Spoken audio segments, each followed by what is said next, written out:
இங்கே பாருங்கள், இதுதான் தேங்காயிலேயே வெள்ளோட்டு கை அப்படின்னு சொல்லுவாங்க. இதோட தண்ணியும் ரொம்ப சூப்பராக இருக்கும்.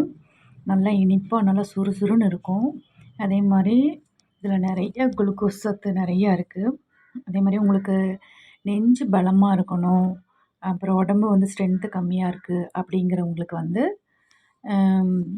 இந்த தேங்காயை வந்து நல்லா சொரவி எடுத்துட்டு, அப்புறமா வந்துட்டு மிக்சியில் போட்டு நல்லா அடித்து பால் எடுத்துட்டு, சும்மா சூடு பண்ணி அதில் வந்து பனஞ்சர்க்கரையோ இல்லைன்னா வெல்லமோ இல்லைன்னா சாதா சர்க்கரையோ இல்லைன்னா வந்து கருப்பட்டியோ கொஞ்சம் கலந்து சுவைக்கு ஏற்ற மாதிரி கலந்து அப்படியே டெய்லியும் ஒரு வாரத்துக்கு விடாமல் குடிச்சிங்கன்னா நெஞ்சு நல்லா பலம் கிடைக்கும்.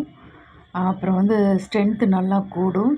ட்ரை பண்ணி பாருங்கள். இதை வெள்ளோட்டு காயின்னு சொல்லுவாங்க தேங்காயிலேயே. தேங்க்யூ.